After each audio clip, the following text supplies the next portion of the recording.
Situé à 35 km au sud de Paris, le domaine départemental de Chamarande est le plus grand jardin public de l'Essonne. Composé d'un patrimoine historique, bâti et paysager, il s'inscrit dans un environnement exceptionnel. Il réunit un centre artistique, les réserves de la collection du Fonds départemental d'art contemporain, les archives départementales de l'Essonne et le centre d'hébergement Auguste Mionne, le tout dans 98 hectares clos de murs. C'est donc une visite pleine de surprises et de découvertes qui nous attend au domaine départemental de Chamarande. Installez-vous confortablement pour vivre la vie de château.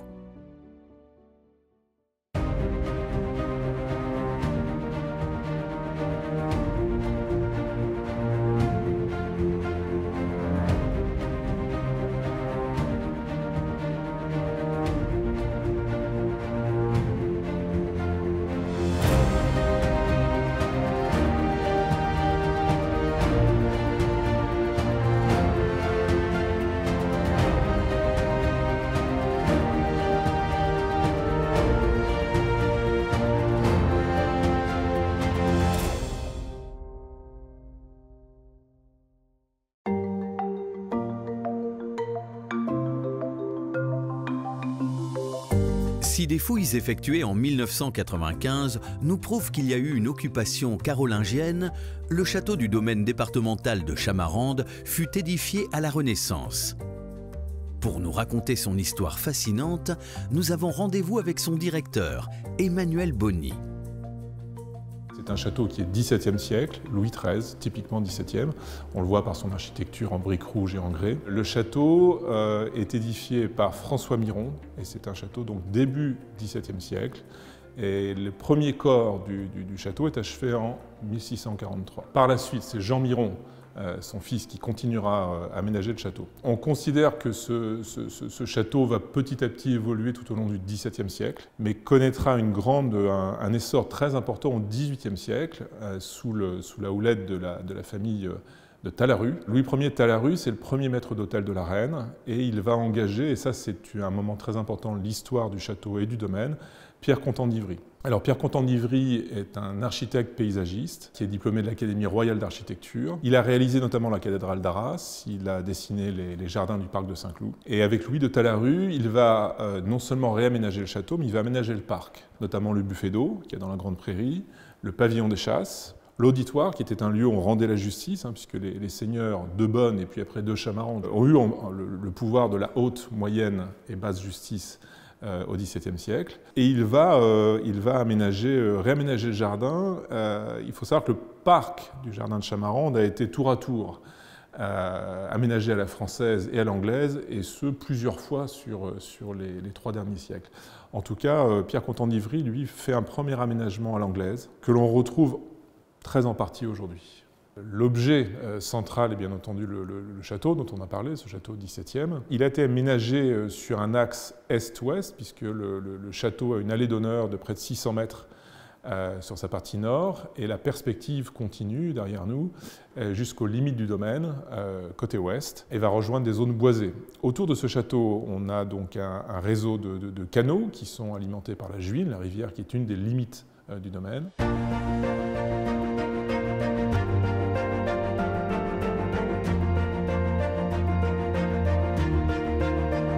Si le parc paraît déjà grand avec ses 98 hectares, le domaine départemental de Chamarande était bien plus grand au départ.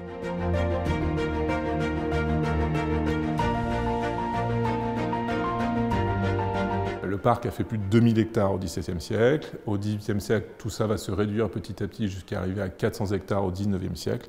Et puis finalement 98 hectares, aménagés en jardin à l'anglaise, avec une prairie qu'il y a sur la façade sud du château qui fait environ une vingtaine d'hectares. Et puis toute la zone ornementale qu'il y a devant le château, façade nord, avec des aménagements de plusieurs époques. Et puis une zone boisée qui fait environ 60 hectares.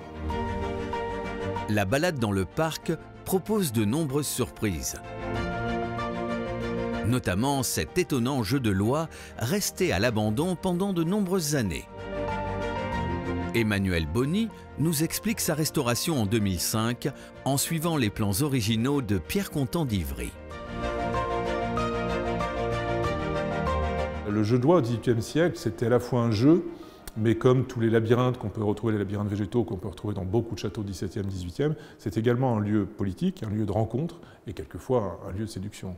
On y passait quelques heures à déambuler dans des allées où on pouvait discrètement ou échanger des vœux ou des idées politiques. Le jeu de loi n'a pas évidemment l'aspect qu'il pouvait avoir au XVIIIe, mais on a des archives là-dessus, donc des dessins de Pierre Contant d'Ivry. On peut considérer qu'il sera utilisable entre guillemets quand toutes les plantations ont une certaine hauteur. Cela dit, on prête aujourd'hui à nos publics des dés, ils peuvent jouer au jeu de loi. Alors le jeu de loi est un système d'avancée par case, il y a 67 cases qui vont permettre d'atteindre un but, et qui était d'ailleurs, le but était dans un pavillon qui a disparu aujourd'hui, qui était au centre du jeu de loi, donc il ne reste que les bases des pilastres de ce pavillon. Une autre pièce importante de Pierre Contant d'Ivry est le buffet d'eau qui se trouve derrière le château.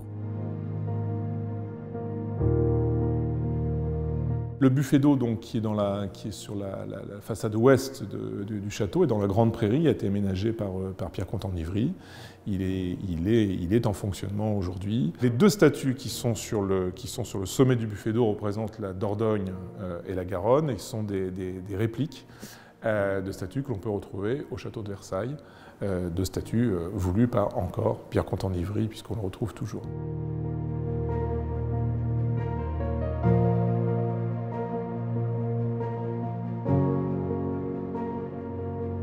Au sein du domaine, on retrouve également l'orangerie, avec une charpente en coque de bateau retourné.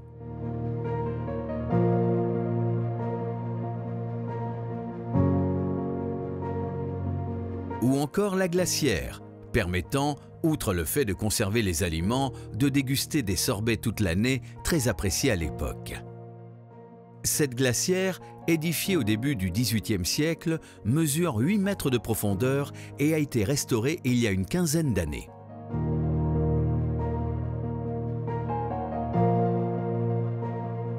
Nous retrouvons également le centre socio-éducatif Auguste Mionne.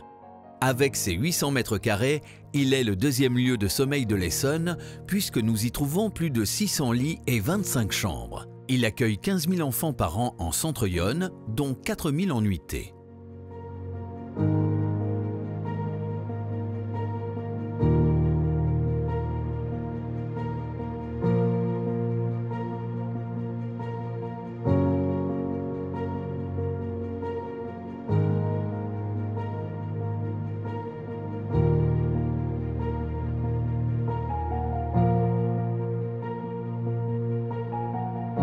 Le domaine départemental de Chamarande se distingue également par son centre d'art contemporain. Gilles Rion, responsable des expositions et du fonds départemental d'art contemporain de l'Essonne, nous raconte cette histoire atypique. L'art contemporain apparaît à Chamarande à la fin du XXe siècle, début du XXIe siècle, en 2001, lorsqu'un certain Dominique Marchès, qui venait à l'époque de créer le Centre d'art international du paysage à Vassivière, est mandaté pour le département pour développer un projet artistique d'ampleur, pour avoir de l'art contemporain qui s'implante dans des lieux patrimoniaux et historiques. Et à l'époque, Dominique Marchès va développer deux axes de programmation.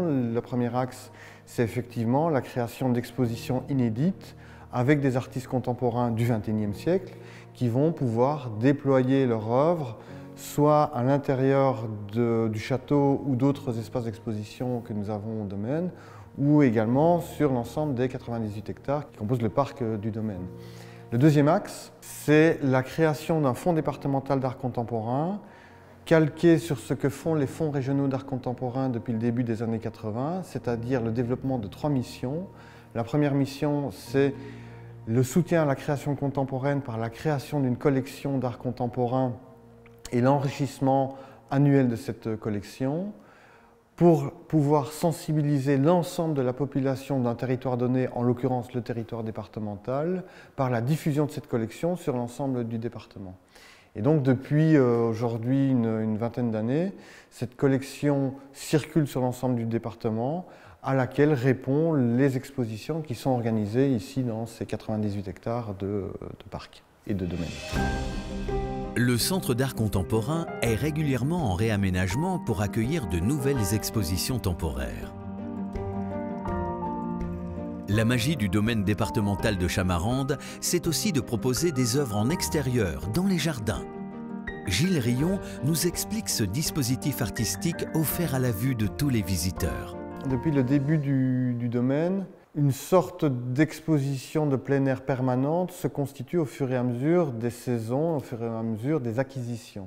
C'est une sorte de parc d'art contemporain, un parc de plein air d'art contemporain, où chaque année ou chaque 2 ans, enfin à rythme régulier, s'ajoutent de nouvelles œuvres qui vont jalonner le parcours du visiteur et du promeneur. Évidemment, la plupart du temps, ces œuvres ont été pensées pour le lieu et sont en lien avec le lieu dans lequel nous sommes. Je pense par exemple à Nature morte, qui évidemment est une référence au lieu dans lequel nous sommes, qui est une œuvre qui a été placée dans la grande traversée, dans la grande perspective qui a été dessinée par le passé pour offrir un point de vue fuyant depuis le château vers l'extérieur du domaine. D'autres œuvres, comme par exemple le camion My Home is a Castle, qui est une œuvre composée d'un camion et d'un ensemble d'œuvres qui auraient été volées par on ne sait quel brigand pendant la nuit et qui auraient été s'encastrées dans un arbre. C'est une œuvre narrative qui se matérialise effectivement par un camion qui semble encastré dans un arbre avec une cage dans laquelle on aperçoit des œuvres qu'on suppose dérobées, une œuvre d'Alain Leclerc qui est une installation pérenne située à quelques encablures du château dans le domaine. Donc on a ce parcours d'œuvres d'art contemporain qui renouvelle en fait la visite du visiteur régulier ou du visiteur occasionnel et qui répond bien entendu à ce qui se propose de façon plus temporaire dans des espaces intérieurs.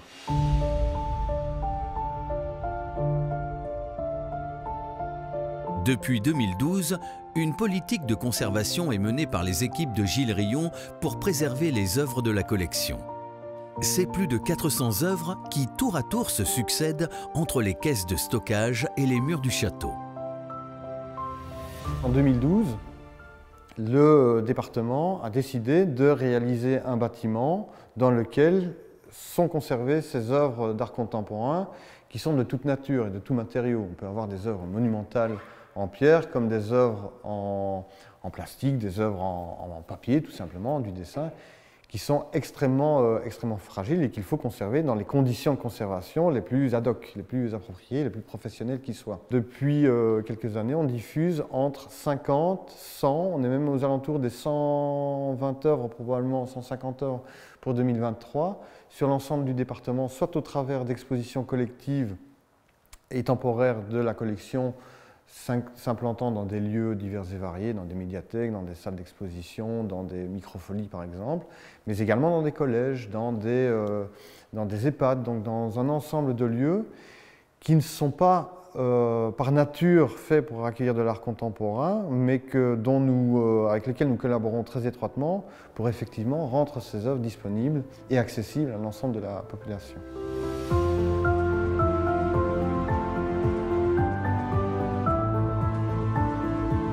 Une autre particularité du domaine départemental de Chamarande est la présence des archives départementales de l'Essonne. Elles se trouvent au sein même du domaine et plus exactement dans la cour du château. On y retrouve ainsi des bureaux, des espaces d'accueil pour le public, une salle de lecture et une salle d'exposition.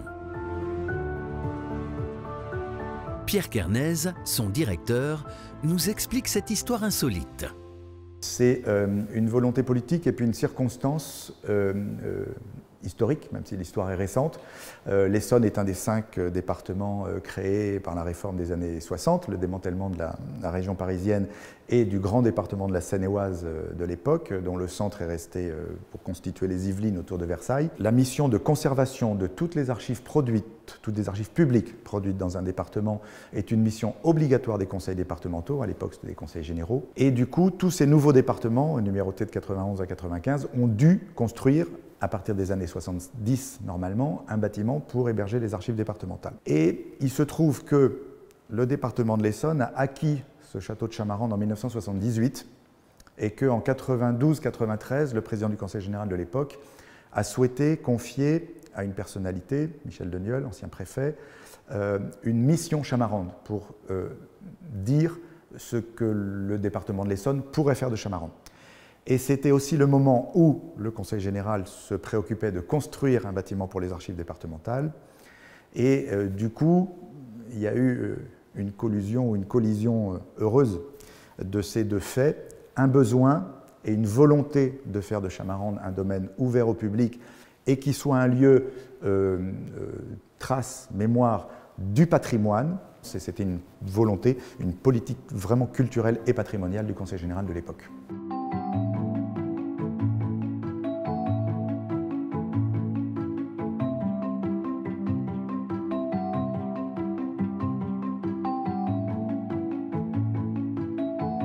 L'autre singularité des archives départementales de l'Essonne, c'est que le silo sécurisé contenant les archives se trouve sous nos pieds. Le sol de la cour des communs est en réalité le toit d'un silo de 8 étages. L'originalité, les spécificités des archives de l'Essonne, donc la première, c'est de ne pas être au chef-lieu, on est à 30 km du chef-lieu. La deuxième spécificité, c'est qu'elles ont été implantées près d'un bâtiment protégé monument historique. Le château est classé monument historique et les communs, siège des archives départementales, sont inscrits MH. Et donc il était hors de question de construire un bâtiment d'archives typique. Un bâtiment d'archives typique, c'est une tour, c'est un silo, c'est un parallélépipède rectangle. Évidemment, dans l'emprise d'un bâtiment monument historique comme ça, c'était hors de question. Et donc ce qui a été trouvé, et c'est la deuxième originalité, qui n'avait été utilisé que dans un autre département précédemment, c'est de construire le silo de conservation en sous-sol. Le problème ici, à Chamarande, c'est qu'on est entouré d'eau et même si les douves ne sont pas en eau, l'eau est tout autour de la motte et des douves. Donc c'était quand même une difficulté et ça a été une réelle difficulté de creuser ce trou jusqu'à 30 mètres de profondeur, exactement le carré de la dalle dans la cour des communs, 30 mètres de profondeur. Et la prouesse technique, la difficulté, mais ça a été une prouesse technique et ça a été finalement très bien fait, c'est qu'il a fallu creuser ce trou à 30 mètres sous terre et dans l'eau, puisqu'il y a 3 nappes phréatiques qui heureusement ne communiquaient pas entre elles et qui ont été percées. Donc c'était quand même très difficile. Le cuvelage a été très bien fait, puisqu'on n'a pas de pénétration d'eau, et depuis presque 25 ans, ça tient, donc c'était très bien fait, très bien vu, pensé, même si c'était un peu fou, et ça a été plutôt très bien réalisé. Ces 8 souterrains, placés sous la cour des communs et gardés sous haute surveillance, abritent les réserves. On les appelle aussi les magasins de conservation. C'est Nathalie Noël qui nous accueille dans ce lieu hors du commun. La chargée de la politique culturelle et des publics des archives départementales de Chamarande nous présente de belles et anciennes pièces conservées ici. Il s'agit d'une charte de 1132 que nous conservons ici. C'est le plus ancien document conservé ici. Il a la particularité d'être sur parchemin et l'autre particularité, c'est qu'il a perdu son sceau. Hein, et, il ne l'a plus depuis certainement un certain nombre d'années. On voit que là, le sceau a été coupé. Donc un acte de malveillance à un moment donné, certainement. Donc l'intérêt de ce document aussi, on voit le monogramme du roi qui est l'auteur de ce document. Alors les conditions de conservation sont assez strictes dans les services d'archives. Il faut contrôler son environnement. Il faut que les conditions soient les plus favorables possibles pour que le vieillissement naturel du document se passe dans les meilleures conditions. Donc on maîtrise la température, le taux d'humidité et on évite aussi effectivement les nombreuses manipulations. Donc ce document, il a été fixé sur un support avec des matériaux de conservation qui donc sont un taux d'acidité sont neutres pour ne pas altérer les documents. Et donc il est fixé sur ce support pour pouvoir le manipuler sans endommager le document. Le bruit de fond que vous entendez, effectivement, c'est la circulation d'air pour éviter que, évidemment, il y ait trop d'humidité qui stagne dans les espaces de conservation. Donc il faut faire circuler de l'air et donc cette soufflerie balaye les 8 niveaux qui constituent les magasins de conservation des archives. Alors ici, un autre document, il s'agit d'un plan d'Athis, une paroisse de l'Essonne. C'est le plus vieux plan que nous ayons conservé dans nos archives. En fait, il s'agit d'une pièce de procédure qui a servi à apporter la preuve de la propriété de biens et de terres sur la seigneurie d'Athis. Donc c'était un conflit entre deux seigneurs qui se disputaient des territoires, et donc preuve à l'appui, ce plan qui est venu argumenter la procédure. Donc on voit une représentation vue d'en haut avec une géométrie pas très certaine, et c'est assez intéressant. On retrouve quand même des éléments, le château, l'église, le village et le cours d'eau, la Seine, la rivière de Seine, qui est bien matérialisée. Et en bas de ce document, on a tout le texte de la procédure et qui explique l'objet du litige. Alors effectivement, nous avons dans les fonds des archives départementales cet exemple de petits sacs de graines des grands moulins de Corbeil qui est arrivé avec le fonds du tribunal de commerce. Et donc les archives du tribunal conservent effectivement tous les dossiers de dépôt de brevets et modèles.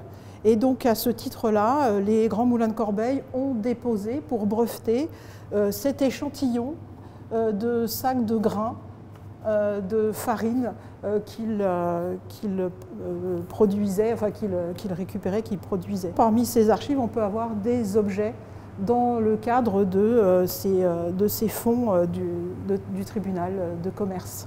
Et c'est intéressant parce qu'on n'imagine pas toujours qu'il y ait des objets aussi dans les fonds d'archives.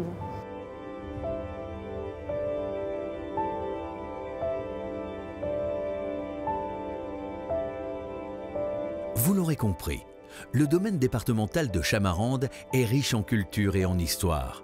Outre le parc, les propositions artistiques et les archives départementales, de nombreuses activités sont proposées. Épreuves sportives, festivals, concerts ou encore spectacles vivants. À travers cette pluralité d'offres, le domaine départemental de Chamarande a accueilli plus de 300 000 visiteurs en 2022. Toutes ces activités, dont l'accès aux 98 hectares de parc, sont en accès libre. Il est notamment possible de s'y rendre grâce au RERC via la gare de Chamarande. Alors un des grands avantages, et qui constitue également une anecdote historique, c'est que la ligne de RERC, la gare de Chamarande, est à 200 mètres de l'entrée du domaine. Donc tous nos publics qui sont sur la ligne du RERC jusqu'à Paris et au nord de Paris peuvent venir au domaine complètement à pied. L'anecdote est que le duc de Persigny, qui était le ministre de l'Intérieur de Napoléon III au XIXe siècle, a trouvé assez pratique de faire installer la gare à Chamarande pour qu'il puisse se rendre à Paris plus aisément. C'était l'avènement du chemin de fer.